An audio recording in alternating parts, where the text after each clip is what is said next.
प्रिय विद्यार्थी, मैं क्रांति sir ISC second year class 12 के इलेक्ट्रिक करंट के तीसरे लेक्चर में आपका स्वागत है।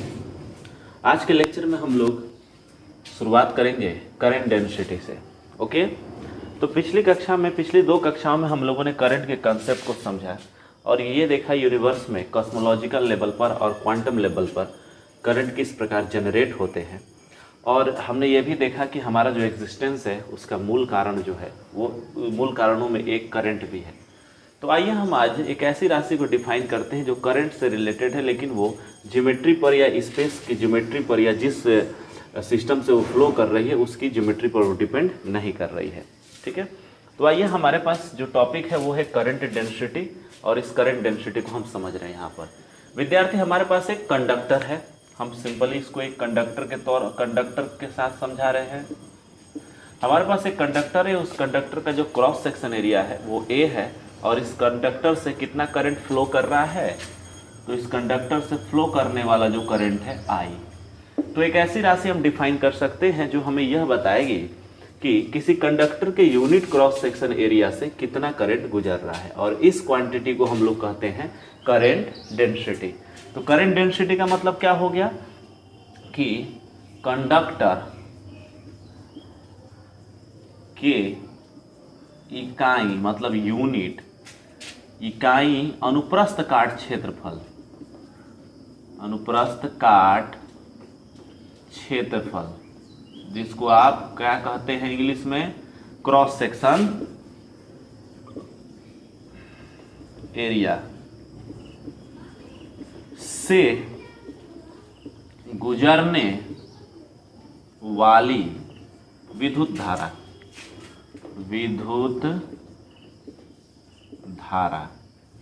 क्या कही जाएगी, करंट डेंसिटी कहलाती है। करंट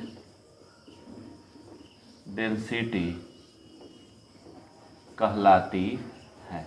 ओके, अब देखिए यूनिट, यहां पर देखिए किसी कंडक्टर के यूनिट सरफेस से, तो इसका मतलब है कि यदि हम किसी कंडक्टर में प्रवाहित होने वाले करंट को जानते हैं और वो करंट आई है, और जिस कंडक्टर से ये प्रवाहित हो रहा है उसका क्रॉस सेक्शन एरिया यदि ए है, तो हम करंट डेंसिटी जिसको हम जे द्वारा डिनोट कर रहे हैं इसको हम डिफाइन कर सकते हैं करंट आई बटा क्रॉस सेक्शन एरिया ए। तो जे इक्वल टू कितना हो जाएगा, आई बटा कितना हो जाएगा, ए हो जाएगा। ओके, अगर आपके पास क्रॉस सेक्शन एरिया का डिफरेंशियल एलिमेंट है, छोटा सा एलिमेंट है, जैसे मान लेते हैं कि ये बहुत बड़ा सा क्रॉस सेक्शन एरिया है, और इस बहुत बड़े क्रॉस सेक्शन एरिया में मैंने एक छोटा सा एरिया चुना है, और इस एरिया से प्रवाहित होने वाला जो करंट है उसको मैंने डी आई डिनोट किया है, और एरिया एलिमेंट यदि मेरा डी ए है तो यहाँ से गुजरने वाली जो करंट डेंसिटी होगी उसको आप लिख सकते हैं डी आई बटा डी ए।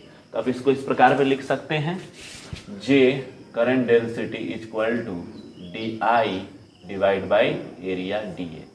अब सवाल ये हो रहा है कि करंट डेंसिटी एक वेक्टर क्वांटिटी है कि स्केलर क्वांटिटी है। ठीक है, तो थोड़ा सा गौर कर लेते हैं कि जे बराबर हो गया डी आई बटा डी ए। अब थोड़ा सा गौर कीजिए, आई जो है करंट जो है वो एक स्केलर क्वांटिटी, क्योंकि मैंने पिछली कक्षा में इसको चेक किया था, जो फर्स्ट लेक्चर मैंने इसको देखा था कि करंट जो होती है उसके पास तो डायरेक्शन तो होती है, करंट के पास डायरेक्शन होते हैं, लेकिन वो वेक्टर के एडिशन रूल का पालन नहीं करती है।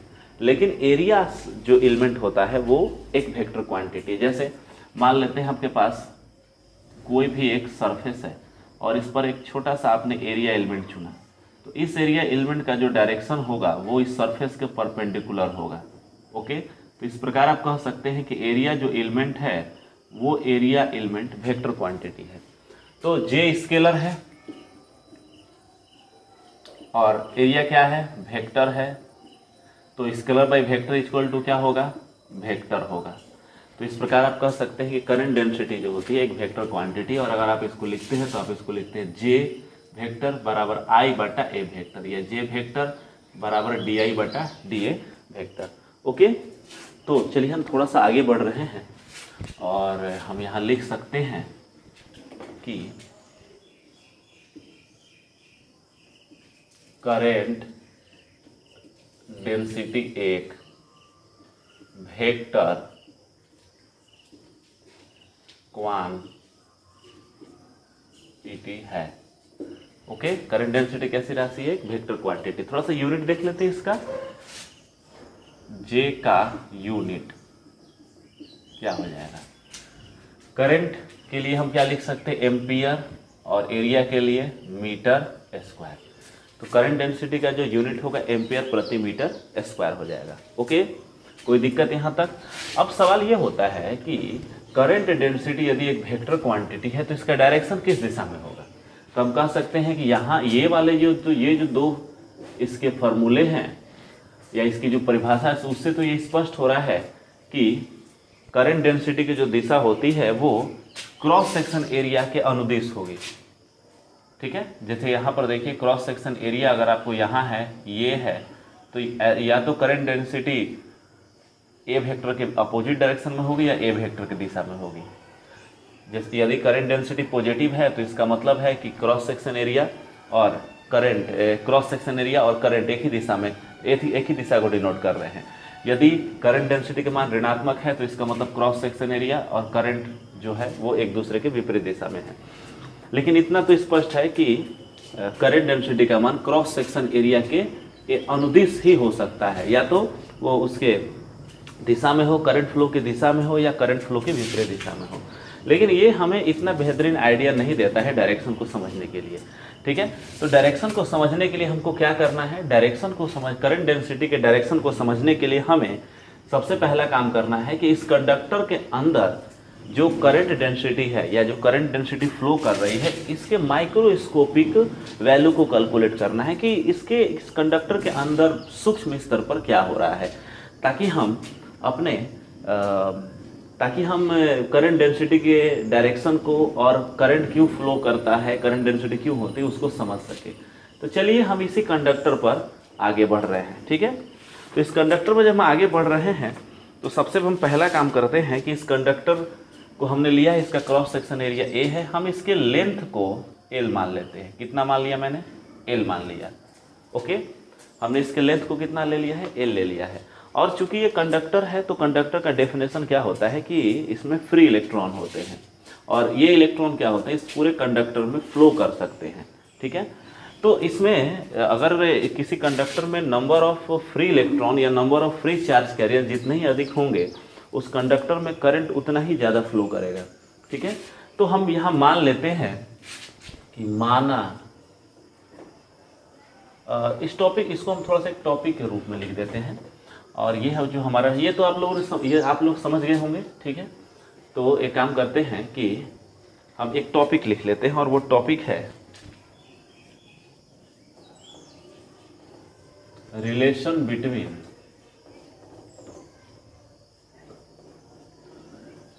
Current density and electric field. क्योंकि हम जब माइक्रोस्कोपिक लेवल पर जा रहे हैं तो उस समय हमको करंट डेंसिटी और इलेक्ट्रिक फील्ड के बीच एक रिलेशन मिलेगा, या फिर आप इसको कह सकते हैं ये ओम का नियम भी। हम जो अब बताने वाले हैं आपको ये रियल में ओम का नियम ही है, लेकिन ओम का नियम का माइक्रोस्कोपिक व्यू है। तो माइक्रोस्कोपिक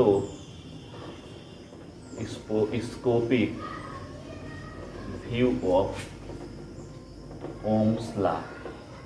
क्योंकि अब 10th क्लास में आप लोगों ने ओम का नियम को पढ़ा था, और ओम का नियम क्या कहता था कि यदि आप किसी कंडक्टर को भी पोटेंशियल की बैटरी से जोड़े हैं तो इस कंडक्टर में प्रवाहित होने वाली जो धारा आई होगी वो प्रोपोर्शनल होगी भी के। इसका मतलब आप जितना ही इलेक्ट्रिक पोटेंशियल अप्लाई करेंगे कंडक्टर पर उतनी ही अधिक उसमें करंट प्रवाहित होगा। ठीक है, और जब आप इसको संतुलित, इस समानुपाती चिन्ह को हटाकर इसको कंप्लीट इक्वेशन बनाते थे तो आप लिखते थे भी आई बटा आर इक्वल टू भी, जहाँ 1/r क्या होता था, एक कांस्टेंट होता था जिसमें r जो था उसको रेसिस्टेंस बोला जाता था। याद आ रहा है? तो ये ओम का ये नियम था। लेकिन आपको उस समय ये नहीं बताया गया था कि ओम का नियम पैदा कैसे हुआ। ठीक है, आज आप ये देखेंगे कि ओम का नियम कैसे पैदा हो रहा है, आखिर कंडक्टर के माइक्रोस्कोपिक लेवल पर क्या हो रहा है ताकि ये नियम उत्पन्न हो रहे हैं और कंडक्टर इस नियम के अनुसार व्यवहार कर रहा है। ओके, तो चलिए सबसे पहले हम काम करते हैं, इस कंडक्टर के यूनिट वॉल्यूम में नंबर ऑफ चार्ज कैरियर लेते हैं। तो यहां आप लिख सकते हैं कि माना कंडक्टर के यूनिट वॉल्यूम, इकाई आयतन, ठीक है, यूनिट वॉल्यूम में चार्ज कैरियर। चार्ज कैरियर समझते हैं, जैसे इलेक्ट्रॉन, अगर इस कंडक्टर, चूंकि ये कंडक्टर है तो इसके अंदर मुख्यतः वह जो चार्ज के कारण करंट पैदा होगा वो इलेक्ट्रॉन होगा, क्योंकि मैंने पिछली कक्षा में आपको बताया था कि प्रोटॉन की अपेक्षा इलेक्ट्रॉन 2000 गुना लाइटली होते हैं, हल्के होते हैं, इसलिए वो 2000 गुना ज़्यादा उसका एक्सेलरेशन होगा with respect to the positive charge या प्रोटॉन। तो माना कंडक्टर के यूनिट वॉल्यूम में चार्ज कैरियर जी, जिसको आप बोल सकते हैं फ्री इलेक्ट्रॉन। ध्यान दीजिएगा, फ्री इलेक्ट्रॉन्स का मतलब ये नहीं हो गया कि आप ये इलेक्ट्रॉन अपने आप मेटल सरफेस से या कंडक्टर से बाहर आ जाएंगे, नहीं, इनके पास इतनी काइनेटिक एनर्जी नहीं होती है कि ये मेटल के या कंडक्टर के वर्क फंक्शंस को तोड़कर बाहर निकल आए, लेकिन ये कंडक्टर में फ्री मोशन कर सकते हैं। तो चार्ज कैरियर फ्री इलेक्ट्रॉन की संख्या कितना आपने ले लिया, बराबर ले लिया n, स्मॉल एन आपने ये मान लिया है, ठीक है, क्योंकि ये स्मॉल एन का मान जो होता है वो आपको डाटा में मिल जाएगा। यदि आप अपने एनसीईआरटी बुक को देखिएगा तो नंबर ऑफ फ्री इलेक्ट्रॉन या number of charge career copper के लिए, एल्युमिनियम के लिए, आयरन के लिए वहाँ दिया हुआ है, ठीक है। इनकी संख्या वो ह्यूज होती है, लार्ज अमाउंट होती है, बहुत बड़ी होती है। ओके, तो चलिए बहुत अच्छी बात है, एन हो गया। अब इस कंडक्टर में टोटल फ्री चार्ज कितने होंगे?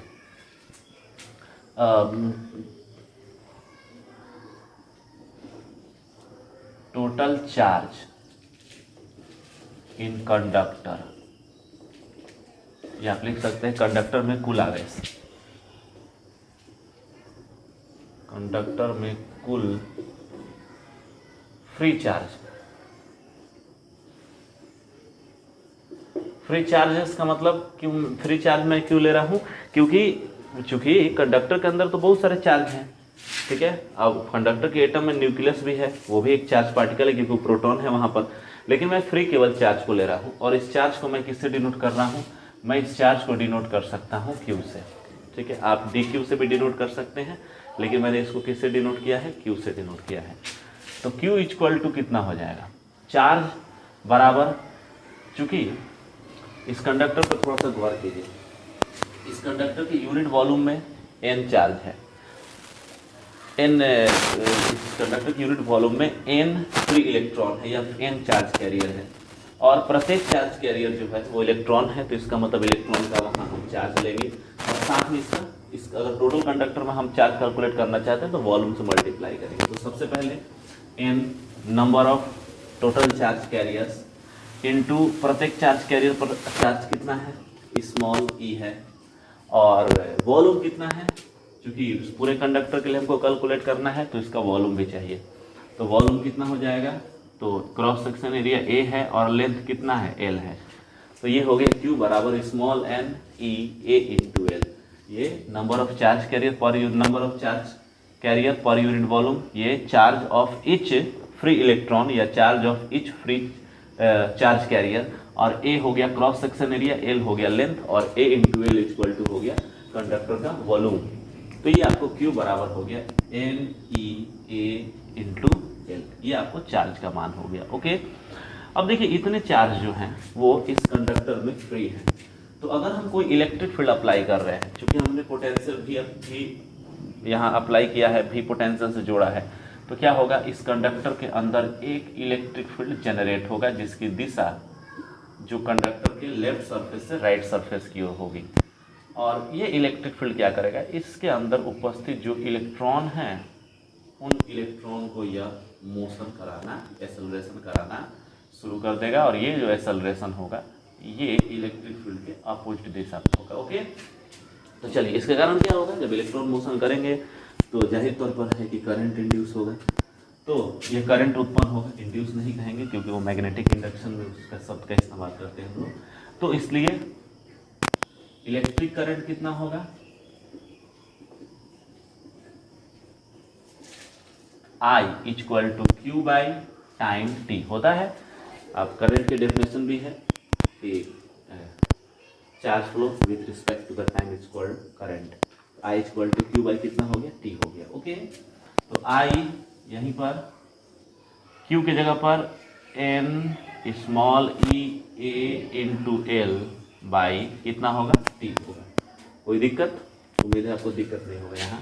अब देखिए ए को हम इस साइड लेकर चले जा रहे हैं, आई बाई ए यहाँ हमने कर दिया, और एन यहीं पर, ई यहीं पर, और एल बाई टी को एक साथ कर दिया। एल क्या है, लेंथ है, टी क्या है, टाइम है। अब देखिए ये हो गया लेंथ, ओके।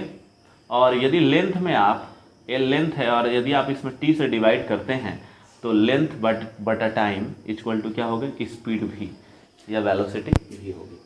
तो यहाँ पर एक क्वांटिटी आ रही है जो वेलोसिटी की तरफ व्यवहार कर रही है, और ये जो वेलोसिटी है ये किसकी वेलोसिटी होगी, ये वेलोसिटी इलेक्ट्रिक फील्ड की नहीं होगी, ये वेलोसिटी होगी इन फ्री चार्ज कैरियर्स की। और इस वेलोसिटी को हम लोग ड्रिफ्ट वेलोसिटी कहते हैं, क्योंकि इलेक्ट्रॉन जो होते हैं वो किसी कंडक्टर के अंदर रैंडम मोशन करते हैं, ब्राउनियन मोशन करते हैं, जिगजैग मोशन करते हैं, और इस कारण उनकी जो वेलोसिटी होती है वो, अगर हम कोई एक्सटर्नल इलेक्ट्रिक फील्ड अप्लाई नहीं करते तो उनकी नेट जो वेलोसिटी होती है वो जीरो होती है, ठीक है, ताकि वो इक्विलिब्रियम में सिस्टम को रख सके। लेकिन यदि आप कोई इलेक्ट्रिक फील्ड अप्लाई करते हैं तो ये पूरी जो मोशन है, पूरा जो इलेक्ट्रॉन का जो क्लाउड है वो क्या होता है, थोड़ा सा शिफ्ट कर जाता है, और इसी शिफ्ट के कारण जो वेलोसिटी पैदा होती है उसको हम ड्रिफ्ट वेलोसिटी बोलते हैं। तो यहाँ पर एक नई क्वांटिटी आ रही है जिसको हम ड्रिफ्ट वेलोसिटी बोलेंगे। I by A equal to कितना हो गया, करंट डेंसिटी जे हो गया। I by A equal to हो गया करंट डेंसिटी जे, और ये हो गया N E into drift velocity. अगर आप वेक्टर दे रहे हैं तो आप देखिए एन और ई स्केलर क्वांटिटी है, तो लेकिन वेलोसिटी क्या है, वेक्टर क्वांटिटी है, क्योंकि इलेक्ट्रॉन का क्लाउड इलेक्ट्रिक फील्ड की दिशा में या उसके विपरीत दिशा में, इलेक्ट्रॉन का जो क्लाउड है वो किसी एक निश्चित दिशा में शिफ्ट करता है, इलेक्ट्रिक फील्ड के विपरीत दिशा में वो शिफ्ट करेगा, और इस कारण क्या होगा, उसका एक निश्चित डायरेक्शन होगा। ओके, तो ये आपका करंट डेंसिटी का मान हो गया। अब देखिए करंट डेंसिटी, यहाँ पर आप देखिए कि current density J equal to हो गया N E into V D. अब यहाँ पर देखिए वी डी डायरेक्शन आप देख रहे हैं, करंट डेंसिटी का जो डायरेक्शन है J वो किस डायरेक्शन में है, जिधर ड्रिफ्ट वेलोसिटी है, ठीक है। अब थोड़ा सा यहाँ हमको ध्यान देना है कि चूंकि जब हमने यहाँ चार्ज लिया है, अभी तक हमने जो यहाँ पर हमने Q लिया है, ठीक है। अब यहाँ अगर आप इलेक्ट्रॉन, अगर आपके पास आपके सिस्टम या कंडक्टर में इलेक्ट्रॉन फ्लो कर रहे हैं तो रियल में यहाँ क्या लेंगे, माइनस साइन ले सकते हैं ना, क्योंकि इलेक्ट्रॉन पर तो आवेश माइनस ही होता है, तो यहाँ कितना हो जाएगा, माइनस हो जाएगा, माइनस हो जाएगा। ओके, और माइनस होने का मतलब क्या है कि करंट डेंसिटी की दिशा इलेक्ट्रॉन के ड्रिफ्ट वेलोसिटी के अपोजिट दिशा में होती है। अगर इलेक्ट्रॉन की ड्रिफ्ट वेलोसिटी अब देख रहे हैं इलेक्ट्रिक फील्ड के विपरीत दिशा में है, तो करंट डेंसिटी किधर होगी, इलेक्ट्रिक फील्ड की दिशा में होगी। तो इससे स्पष्ट अर्थ निकल रहा है कि जे की जो दिशा होनी चाहिए, आगे हम देखेंगे कि हम अनुमान लगा रहे हैं कि जे की जो दिशा होनी चाहिए वो इलेक्ट्रिक फील्ड की दिशा में ही होनी चाहिए। ओके, तो जे और ई एक दूसरे के अनुदिश होते हैं, एक दूसरे की दिशा में होते हैं, लेकिन अभी हम इस पर पहुंचे नहीं हैं, अब इसको दिखाएंगे आपको। तो माइनस साइन में हटा दे रहा हूँ, या फिर आप रख भी सकते हैं इसको, लेकिन हाँ कोई दिक्कत नहीं, आप इसको वेक्टर के फॉर्म में अगर आप इसको लिख रहे हैं तो आप इसको रख दीजिए। अगर आप इसको मैग्नीट्यूड के फॉर्म में लिखना चाहते हैं तो J magnitude, current density J magnitude equal to N E into कितना होगा, वी डी हो जाएगा। ओके, यहाँ कोई वेक्टर देने की जरूरत नहीं है क्योंकि मैंने माइनस साइन नहीं है, केवल इसका मैग्नीट्यूड लिया है। ओके, तो चलिए अच्छा है। अब हमारा जो नेक्स्ट टॉपिक, यहाँ तक आपको कोई दिक्कत नहीं होनी चाहिए, ठीक है। ये हमने करंट डेंसिटी का मान प्राप्त कर लिया है, मैं थोड़ा मिटा रहा हूँ, और मिटाने के साथ ही मैं यहाँ पर जो हमने प्राप्त किया उसको मैं यहाँ लिख दे रहा हूँ। तो मैंने क्या प्राप्त किया, मैंने प्राप्त किया जे वेक्टर इक्वल टू, एक नया फॉर्मूला है, N number of free charge carrier per unit volume in conductor into E equal to 1.6 × 10⁻⁻19 coulomb, और into drift velocity D vector, इस प्रकार से ये मैंने प्राप्त किया है। ओके, चलिए बहुत अच्छी बात है। अब हम इससे करंट डेंसिटी को और थोड़ा सा आगे बढ़ा रहे हैं, और मैंने यहाँ दिखाया है कि चूंकि यहाँ पर इलेक्ट्रॉन की जो ड्रिफ्ट वेलोसिटी है वो कंडक्टर में अपोजिट डायरेक्शन में है, ठीक है, इलेक्ट्रिक फील्ड का अपोजिट डायरेक्शन में है। तो इसका मतलब है करंट डेंसिटी की दिशा इलेक्ट्रिक फील्ड की दिशा में आनी चाहिए, ठीक है। तो चलिए हम अपने कैलकुलेशन को आगे बढ़ा रहे हैं और इस चीज़ को समझ रहे हैं, ठीक है। तो एक काम करते हैं, हम इस चीज़ को यहाँ मिटा दे रहे हैं, ठीक है। इसकी जरूरत ये आप लोगों ने समझ लिया होगा। मैं आपके पास जो PDF जाएगा, जब आप डिस्क्रिप्शन में जाएंगे तो वहाँ आपको लिंक दिया रहेगा और उस लिंक पर यदि आप क्लिक करेंगे तो आपको PDF इसका लोड हो जाएगा। तो वो जितनी भी बातें मैं यहाँ बता रहा हूँ वो तमाम बातें मैंने सिस्टमेटिक तौर पर एग्जाम के पॉइंट ऑफ व्यू से, जैसे आपके एग्ज़ाम के लिए किसी चीज़ की तैयारी की जाती है उस तरह से मॉड्यूल के तौर पर हम लोग वहाँ पर उसको डिस्क्रिप्शन लिंक में डाल दिए हैं, ठीक है। आप वहाँ देखकर और उसको क्या कर सकते हैं, पढ़ सकते हैं, ठीक है। चलिए बहुत अच्छा। तो आइए हम थोड़ा सा देख रहे हैं ड्रिफ्ट वेलोसिटी, अपवाह वेग। अपवाह वेग जिसको आप बोलते हैं ड्रिफ्ट वेलोसिटी, ये क्या होता है, ठीक है। विद्यार्थी, किसी कंडक्टर के अंदर इलेक्ट्रॉन किस प्रकार मोशन करते हैं। किसी कंडक्टर के अंदर इलेक्ट्रॉन का जो मोशन होता है वो रैंडम मोशन होता है, ब्राउनियन मोशन की तरह होता है। जब नॉर्मल टेम्परेचर एंड प्रेशर पर ये एकदम रैंडम मोशन करते रहते हैं इस प्रकार से। लेकिन आप देखिएगा कि इनका जो नेट डिस्प्लेसमेंट होता है, इस इलेक्ट्रिक फ्री इलेक्ट्रॉन का जो नेट डिस्प्लेसमेंट होता है वो जीरो होता है। ऐसा क्यों होता है?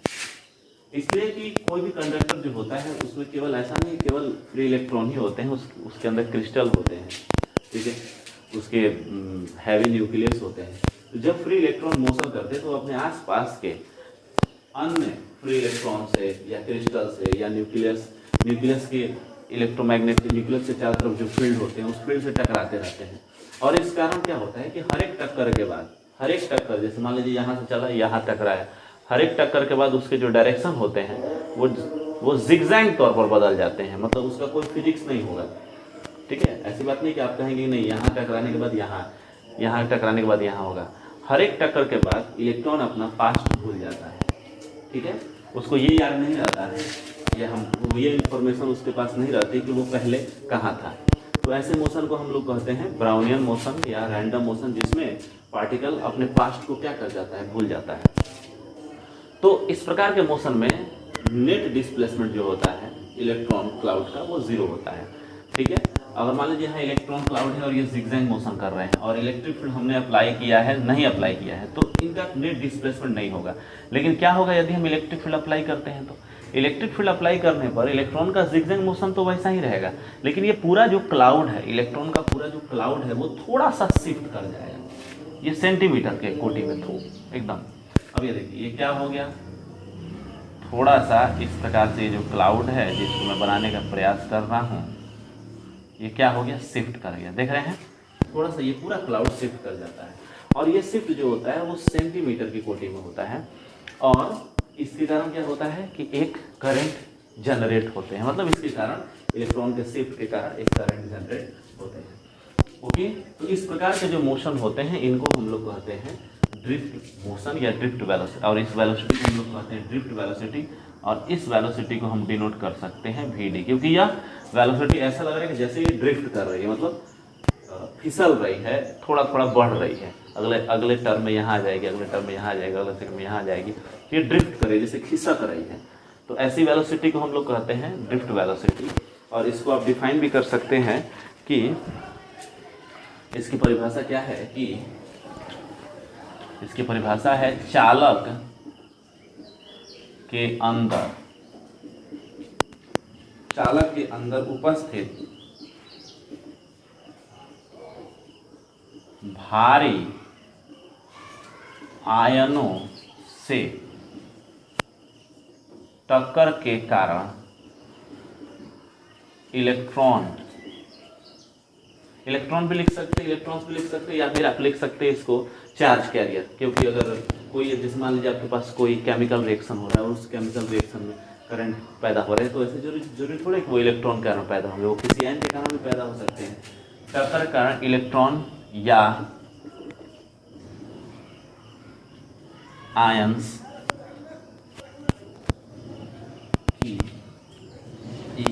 इलेक्ट्रॉन या आयन रैंडम मोशन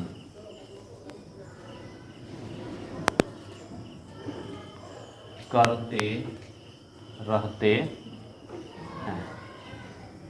इस मोशन के कारण उत्पन्न वेलोसिटी या स्पीड क्या कहलाती है? एक उत्पन्न वेलोसिटी ड्रिफ्ट वेलोसिटी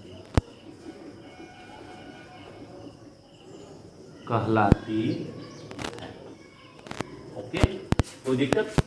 तो इसको आप लोग क्या बोलेंगे? ड्रिफ्ट वेलोसिटी बोलेंगे। ठीक है, अब यहां पर देखते हैं कि ड्रिफ्ट वेलोसिटी, ये तो परिभाषा हो गई, लेकिन ड्रिफ्ट वेलोसिटी को अगर हमको और अच्छी तरह समझना है तो सबसे पहले हमको ये देखना होगा कि इसकी मैथमेटिक्स क्या है और इसके फार्मूले क्या है। तो इसके फार्मूले को हम ड्राइव कर रहे हैं। ठीक है, बहुत सिंपल है, कुछ विशेष नहीं है। थोड़ा सा गौर कीजिए। आइए हम एक इलेक्ट्रॉन के जिगजैग मोशन का स्टडी कर रहे हैं।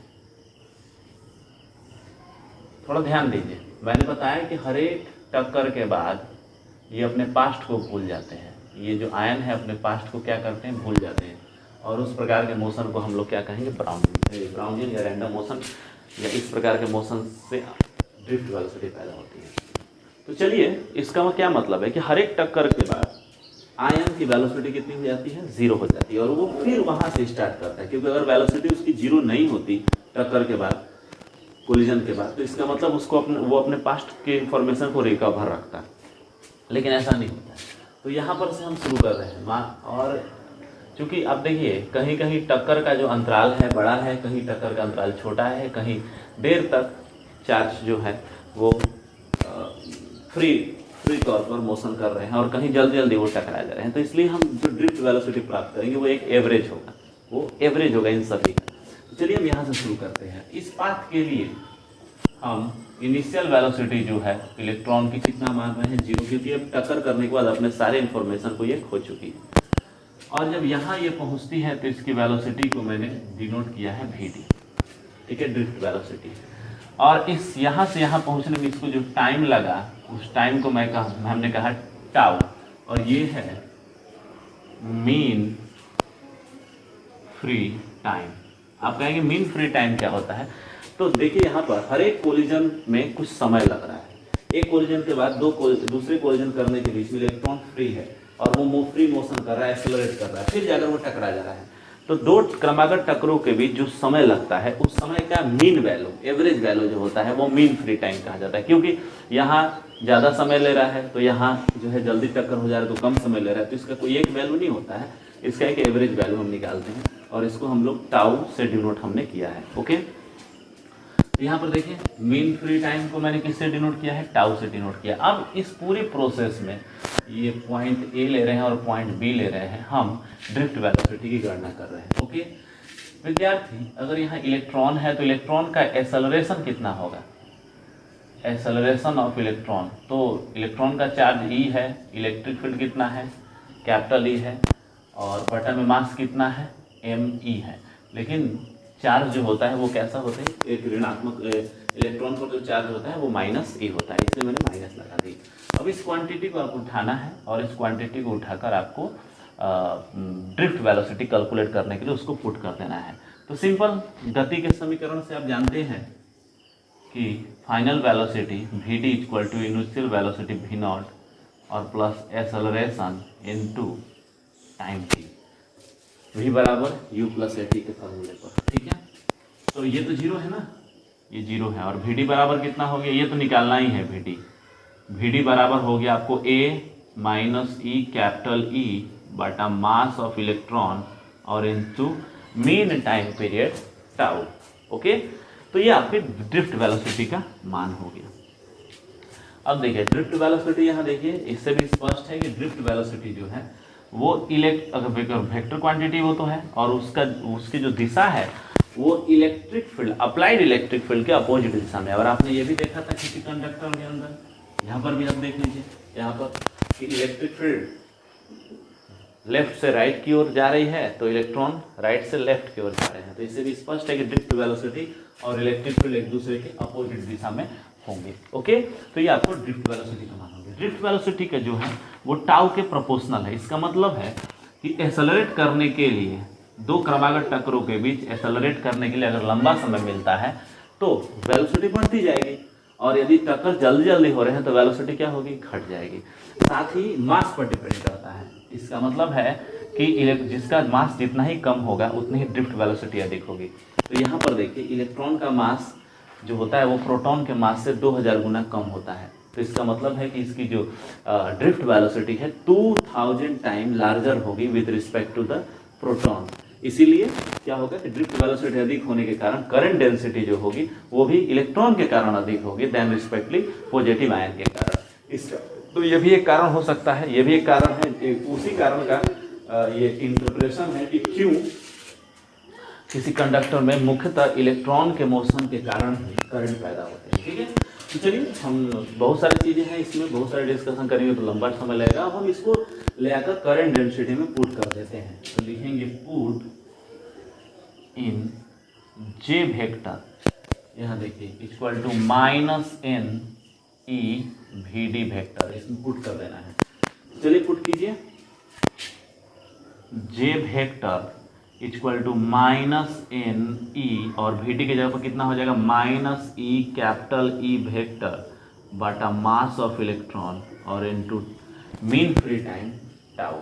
माइनस माइनस प्लस हो जाएगा और current density J equal to n e square बाटा हो जाएगा m e इंटू टाउ और इंटू इलेक्ट्रिक फील्ड E। देखिए तो मैंने आपको क्या बताया था, मैंने आपको बताया था कि आना चाहिए या फिर करंट डेंसिटी की जो दिशा होनी चाहिए वो इलेक्ट्रिक फील्ड की दिशा में होनी चाहिए। और यहाँ पर देखिए आ रहा है कि नहीं आ रहा है। तो फाइनली आप यदि डायरेक्शन कहते हैं कि करंट डेंसिटी की दिशा क्या होगी तो आप कह सकते हैं कि करंट डेंसिटी की दिशा इलेक्ट्रिक फील्ड की दिशा में होती है। तो यहाँ पर आप लिख सकते हैं करंट डेंसिटी की दिशा इलेक्ट्रिक फील्ड की दिशा में होती है।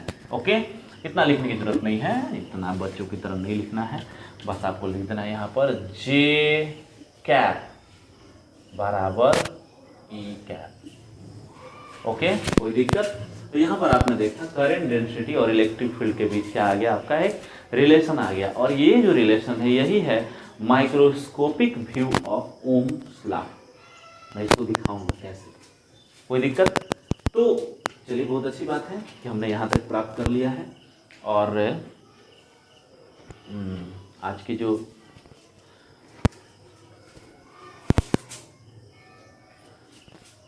ठीक है विद्यार्थी, तो एक काम करते हैं, हम इसको थोड़ा सा आगे बढ़ा देते हैं। ठीक है, यहाँ दिख रहा है,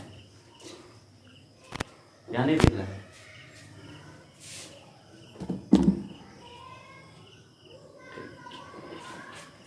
तो थोड़ा सा मैं इसको आगे बढ़ा रहा हूँ और उसके बाद मैं अपनी क्लास को यहीं समाप्त करूँगा कि J इक्वल टू ये जो क्वांटिटी है, इस क्वांटिटी को हम लोग क्या लिख सकते हैं। ठीक है, ये जो क्वांटिटी होती है, इस क्वांटिटी को हम एक नई राशि से डिफाइन कर रहे हैं और इस राशि को हम डिनोट करेंगे सिग्मा, जहां सिग्मा बराबर एन ई स्क्वायर बटा एम ई इंटू कितना होता है, टाउ होता है। अब ये सिग्मा है क्या? ये सिग्मा जो होती है इसको कंडक्टिविटी कहा जाता है। किसी कंडक्टर की कंडक्टिविटी जो होती है उसको हम सिग्मा से डिनोट करते हैं और ये कंडक्टिविटी का जो मान होता है ये होता है एम ई स्क्वायर बटा mass of charge particle into tau. Okay, कोई दिक्कत? अब देखिए, यदि किसी भी कंडक्टर के अंदर नंबर ऑफ फ्री इलेक्ट्रॉन पर यूनिट वॉल्यूम की संख्या अधिक होगी तो इसका मतलब है कि उसकी कंडक्टिविटी अधिक होगी, सिंपल है। और यदि टक्करों की संख्या कम होगी, टक्करों के बीच में ज़्यादा समय लगेगा, तो इसका मतलब क्या होगा कि कंडक्टिविटी उसकी जो होगी वो अधिक होगी। ओके, तो इस तरह से आप ये समझ सकते हैं कि किसी भी कंडक्टर के अंदर करंट डेंसिटी और इलेक्ट्रिक फील्ड एक दूसरे से रिलेटेड होते हैं और साथ ही करंट डेंसिटी और इलेक्ट्रिक फील्ड के बीच जो रिलेशन होता है वो किसी मटेरियल के या किसी कंडक्टर के एक नई प्रॉपर्टी को जन्म देता है, और वो नई प्रॉपर्टी जो होती है वो क्या कही जाती है? Conductivity of material. तो ये जो क्वांटिटी इसको बोलेंगे conductivity of ITY of conductor. Okay, कल का हमारा जो डिस्कशन होगा वो यहीं से शुरू होगा, ठीक है, सिग्मा से ही शुरू होगा। तो चलिए आज के लिए बस इतना ही। आप PDF आपको जो डिस्क्रिप्शन लिंक में आपको जो PDF दिया गया है आप उसको लोड कर लेंगे, और इसके बाद क्या होगा कि जितनी बातें आपको बताई गई है वो सारी बातें सिस्टमैटिक तौर पर उसमें लिखी गई है, ठीक है। तो नेक्स्ट क्लास हम मिलते हैं, तो हम डिस्कशन करेंगे यहीं से कंडक्टिविटी से, और नेक्स्ट क्लास में हम लोग स्टडी करेंगे ओम के नियम को, क्योंकि ये ओम का ही नियम है लेकिन ये माइक्रोस्कोपिक व्यू है। आप देखिएगा कैसे मैं इसको ओम के नियम से उसमें व्यक्त